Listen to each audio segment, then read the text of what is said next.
लागी रोदन कारण।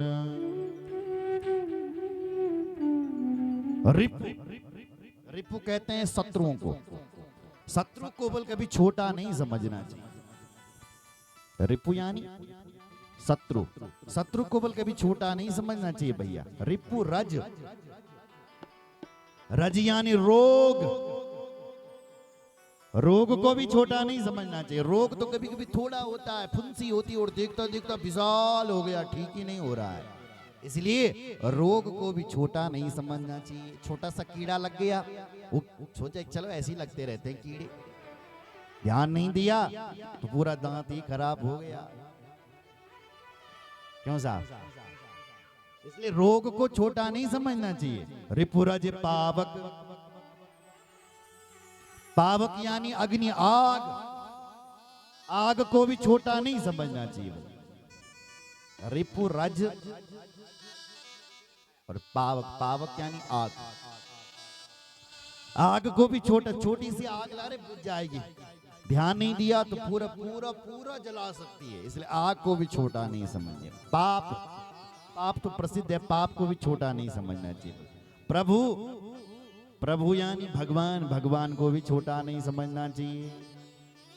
और कह रहे हैं अहि, अहि यानी सर्प, सर्प को भी छोटा नहीं समझना चाहिए। गनिया न छोट करी, अस कहीं बिला, अस कहीं विविध बिलाप करी, विविध बिलाप रोने लगे रावण के दरवाजे। इसलिए भैया तेरे ऊपर शत्रु आ गए हैं तो उन शत्रुओं को छोटा मत समझ, वो बड़े खतरनाक हैं। तो रावण ने कहा तो तेरे नजदीक तो जहां तो रहती है, तेरे नजदीक तो वहां खरदूषण रहता है मेरा भाई, तो खरदूषण के पास नहीं गई? बोले गई थी, फिर क्या हुआ? बोले खरदूषण को उन्होंने मार दिया। क्या कहा? खरदूषण मर गया? बोले हाँ भैया। रावण को आश्चर्यचकित हुआ और कहा कि जा, मैं तेरे दुख को सहूंगा, दूर करूंगा, तू जा। शूर्पणखा गई अपना इलाज कराने के लिए। अब रावण बिस्तर पर सो गया रात को, सुनो जरा, और मन में सोच रहा है क्या कि खरदूषण तो मेरे जैसा बलवान था, उसको कोई साधारण राजकुमार तो मार नहीं सकते। इसका मतलब यह कि भगवान का अवतार हो गया। खरदूषण मोहि सम बलवंता, तिन्हि को मारहि बिनु भगवंता। अरे खरदूषण तो मेरे जैसा बलवान है, उनको तो भगवान के अलावा और कोई मार नहीं सकता है। इसका मतलब यह है कि भगवान का प्राकट्य हो गया। सुर रंजन भंजन महिभारा, जो भगवंत ने अवतारा, तो मैं जाय बेरो हट करूं, प्रभु सर प्राण तजे भवतरऊं। लगता है भगवान का प्राकट्य हो गया, क्या मैं उनका भजन करूं? और क्या मैं इस शरीर से उनका भजन करके तर जाऊं? अरे भैया मैं इसे तो भजन हो ही ना सकूं तो रावण भजन लगे बिस्तर पर से ही दे। अगर मैं भजन कर लूं राम जी को तो मैं इसे भजन ना हो ही सकूं तो हो ये भजन नहीं तामसी देहा, हो ये भजन नहीं तामसी देहा। मन क्रम बचन मंत्र दृढ़ ये, मन क्रम बचन मंत्र दृढ़।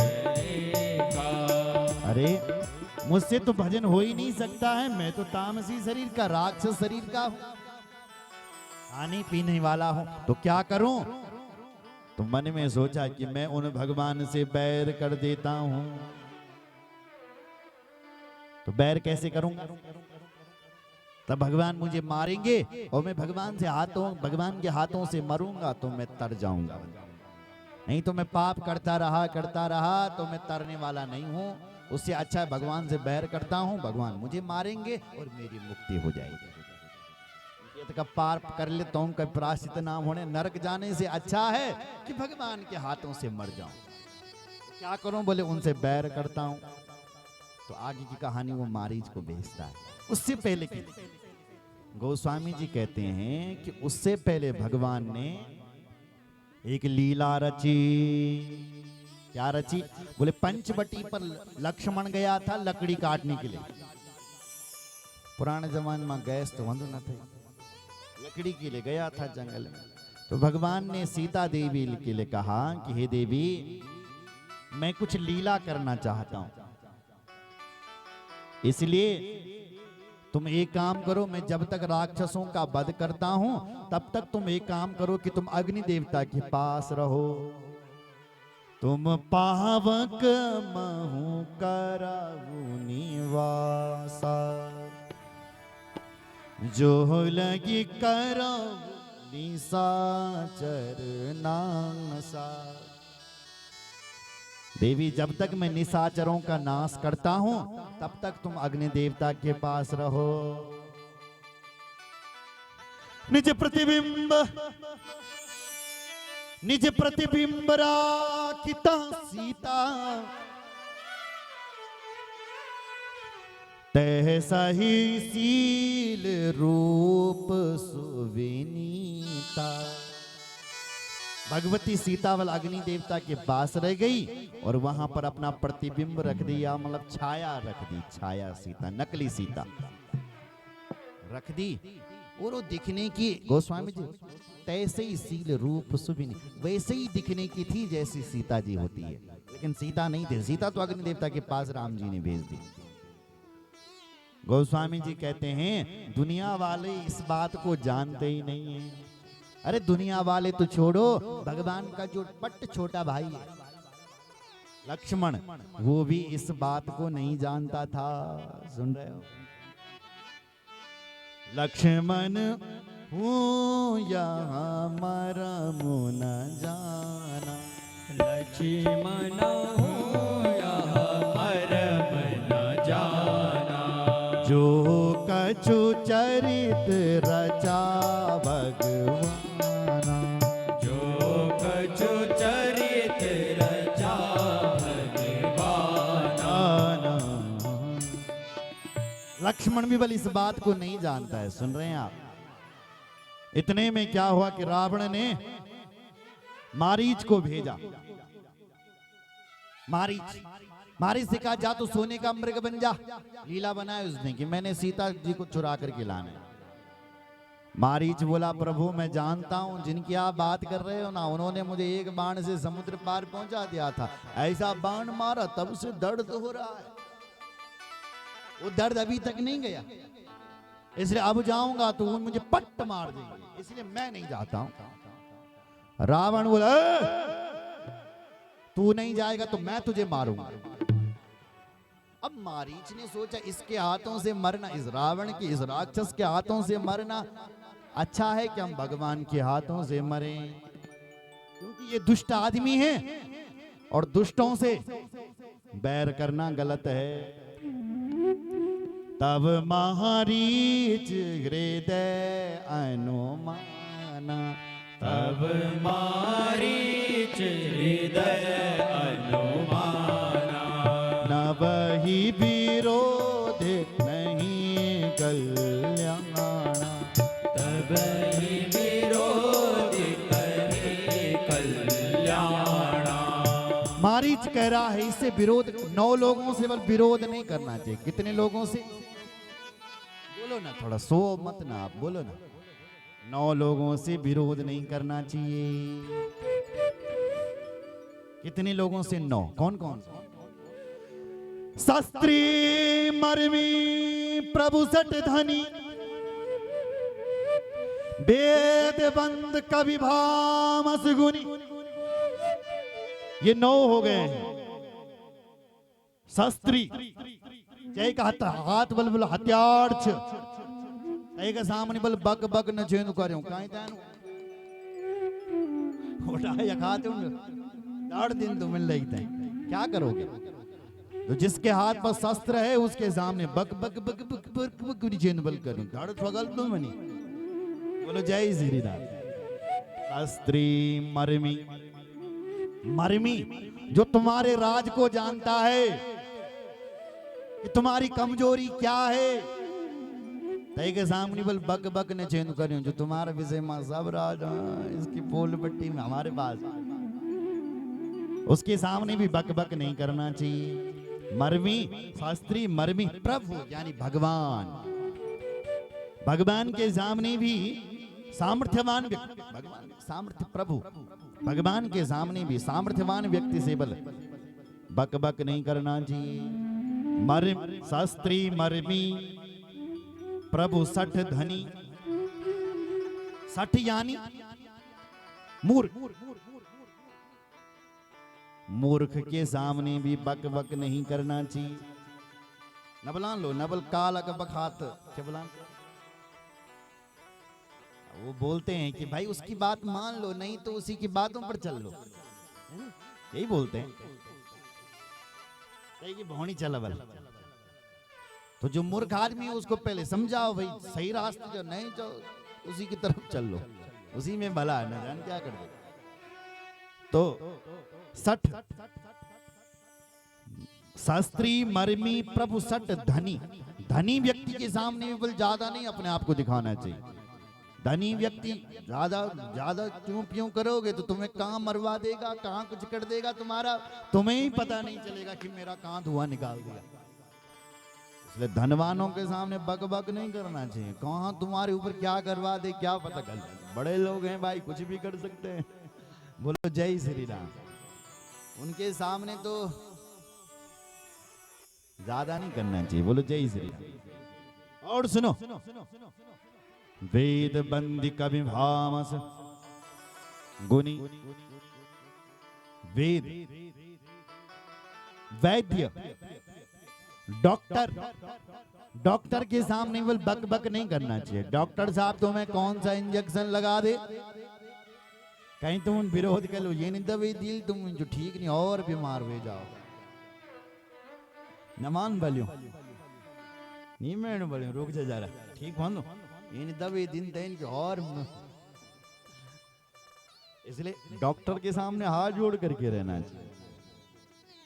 बंदी भट्ट बलवान, सुन रहे हो, भट्ट बल भट्ट खूब मोटा तगड़ा है, उसके सामने बक बक एक रपट ठोकेगा प्राण निकल जाएंगे। बोलो जय श्री राम। जो खूब मोटा तगड़ा है उसके सामने बक बक बक बक नहीं करना चाहिए। और 8वां लिख रहे हैं कभी, कभी कभी के सामने बल बक, तुम्हारे ऊपर कौन सा गीत लगा ले, देखते हैं राजनीतियों के ऊपर गीत जुड़ा देते हैं, वोट दिया लेती थी फुली अमर रकम ख्याल। बोले जी इसलिए कभी के सामने भी बक बक नहीं करना चाहिए। और चौथी 9वां बात कह रहे हैं कि भामस, भामस यानी रसोईया, रसोईया को बल परेशान नहीं करना चाहिए कि तुम्हें लोन कम आज मर्च ज्यादा क्या खिला देगा पता ही नहीं चलेगा, इसलिए जो बनाया है सो खाओ। ज्यादा बक बक करोगे तो हम, हमारे पास दवाई हैं, हम ही तुम्हें खिलाते हैं। इसलिए रसोईया के सामने बल बक बक, जो खिलाए तो खा लिया बस, जो मिले सो खाओ। बोलो जय श्री राम। बोलो जय, जोर से बोलो ना। ये भगवान नहीं कह रहे, ये राक्षस कह रहा है इस बात, ठीक है। बोलो जय। हमारे तो रसोईया भी बड़े प्यारे हैं, ताली बजाओ ना। इतना प्यारा फलाहार बनाते हैं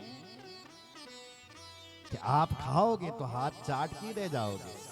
ताली बजाओ ना। सुस्वादु भोजन, आहा आनंद आनंद। और जब हमारे नेगी जी लगाते हैं थाली पर तो कई प्रकार की छाछ, दही, कई प्रकार के आइटम सजा देते हैं। महाराज खाओ खाओ आराम से खाओ। ताली बजाओ ना भाई, बोलो जय श्री राम। आनंद ही आनंद, बड़ा आनंद आया भाई, बड़ा आनंद आया गांव में। हाँ आनंद, आप लोग बहुत अच्छे हैं, ताली बजाओ। अब मन कर रहा है यहीं रह लें, हाँ, पर आते रहेंगे है ना, आप बुलाते रहे, हम आते रहेंगे। राजक जी का धन्यवाद करो जिन्होंने फोन लगाया, हमें बुलाया। महाराज आपको आना ही पड़ेगा। हाँ, तो हम भी धन्यवाद करते हैं आप समस्त ग्राम सभा का। बोलो रामचंद्र भगवान की जय। मारीच ने कहा इसके हाथों से मरना ये है कि भगवान के हाथों से ही मरता हूं। रूप बदल करके स्वर्ण का मृग बन गया और वटी पर जाकर के पहुंच गया। सीता माता ने देखा कि स्वर्ण का मृग आया है। सीता परम रुचिर मृग देखा, अंग अंग सुमनोहर वैसा। सीता जी ने देखा सोने का मृग इतना प्यारा, इतना प्यारा, तो तुरंत बोली प्रभु से, सुनहु देव रघुवीर कृपाला, यह मृग कन अति सुंदर छाला। प्रभु देखो ना ये मृग कितना सुंदर है, कितना सुंदर है। मेरा मन कर रहा है कि इस मृग के साथ खेलूं, पकड़ करके लाओ ना। राम जी उस मृग को पकड़ने के लिए गए, मारा वो भगवान को दौड़ाता दौड़ाता भीषण जंगल में ले गया। भगवान ने कहा ये तो बड़ा दुष्ट मृग है, दिखने का कितना प्यारा था, मायावी मृग मारीच। जब पकड़ में नहीं आता तो भगवान ने बाण निकाला, सो उसके पैरों पर बाण मार, तो मायावी था, अपने मुख से चिल्लाया हारा हा।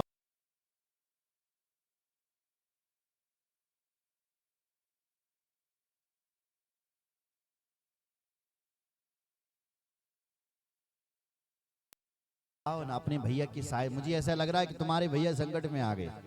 लखनलाल जी ने कहा देवी हमारे माता जी हमारे भैया में कभी संकट नहीं आ सकता, वो सामर्थ्यवान है, तुम चिंता मत करो। लेकिन भगवती सीता जी ने इतने इतने कटु वचन बोले लखनलाल जी के लिए, यहां तो नहीं लिखे गोस्वामी जी रे, पर रघुनाथ जी के चरित्र इतने भयंकर हैं।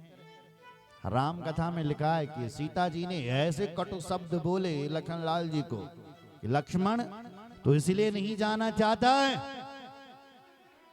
कि तू सोच रहा है कि तेरे भाई राम मर गए और तू मुझे अपनी पत्नी बनाना चाहता है। मम प्रेरितम, तू मेरी प्रति प्रेरित हो रहा है, इसलिए तू नहीं जाना चाह रहा। मैं विधवा रह लूंगी पर लेकिन तेरी पत्नी नहीं बनूंगी। लखनलाल जी के लिए ऐसे कटु शब्द बोले। लखनलाल जी ने देवी सीता को छोड़ दिया और राम जी के पास चले गए। उसी समय रावण आता है, एक लक्ष्मण रेखा भी खींच। रावण आता है, साधु का वेश बनाता है, कहता है भिक्षाम दे। सीता माता बाहर आई, भिक्षा देने लगी रेखा के अंदर से। उसने कहा देवी मुझे रेखा से बाहर आकर के भिक्षा दो, नहीं तो मैं नहीं लूंगा, खाली हाथ जाऊंगा। मां सीता ने सोचा एक साधु है, अगर मेरे घर से खाली हाथ जाएगा तो मेरा धर्म नष्ट हो जाएगा, तो मुझे अपने धर्म की रक्षा करनी चाहिए। तुरंत मां सीता रेखा से बाहर आए और उसको भिक्षा दी। वो साधु तो नहीं था, वो रावण था, मां को उठा करके ले गया। सुंदर। अब सीता माता को लेकर के गया, मां सीता रोती है, चिल्लाती है, चिल्लाने लगी, हा जग एक वीर रघुराया, गे अपराध बिसारी हुदाया। हे प्रभु मुझे क्यों भूल गए, हाय राम हाय राम, हे राम हे राम हे राम, ऐसी चिल्लाती हुई रावण उठा करके ले गए। रावण लेकर के जा रहा था, जटायु ने देखा महाराज, तो जटायु ने आर्तवाणी सुनी, गिरिराज सुनी आर्तवाणी, रघुकुल तिलक नारी पहचानी। राम जी की पत्नी है, पहचान गया, क्योंकि पहले पंचवटी पर भेंट हो गई थी राम जी से, पहचान।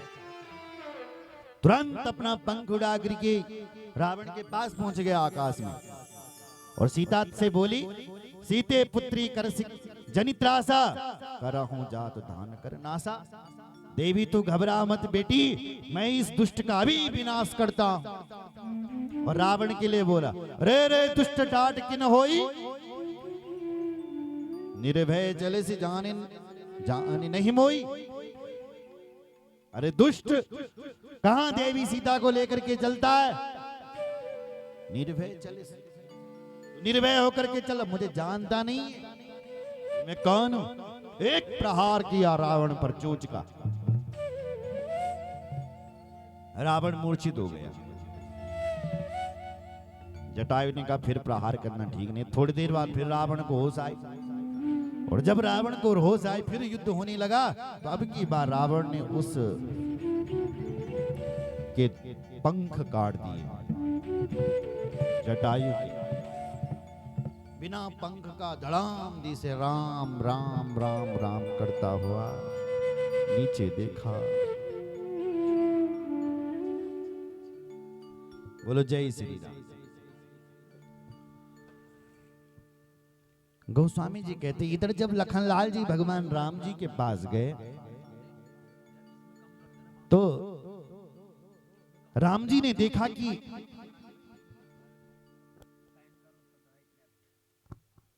बोलो जय श्री। राम जी ने देखा कि लक्ष्मण जी आ रहा। रघुपति अनुज ही आवत देखी, बाहिज चिंता कीन्हि विशेषी। राम जी ने जब लक्ष्मण जी को आकर के देखा तो राम जी को चिंता होने लगी।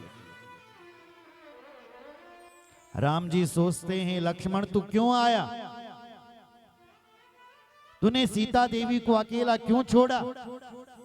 अब सीता तूने अकेली छोड़ी है तो ये निशाचरों की नगरी है, अब सीता देवी वहां आश्रम में नहीं होगी। जो भगवान राम आश्रम में पहुंचे तो सीता देवी का वहां पता नहीं।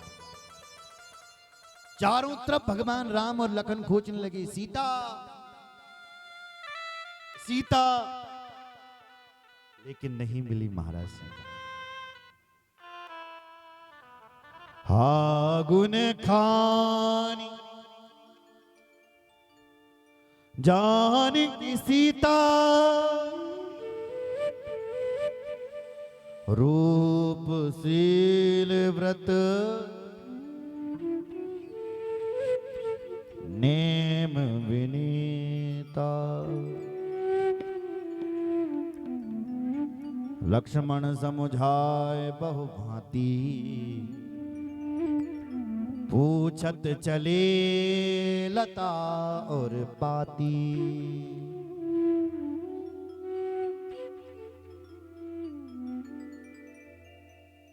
जो प्रेमी होता है ना, प्रेमी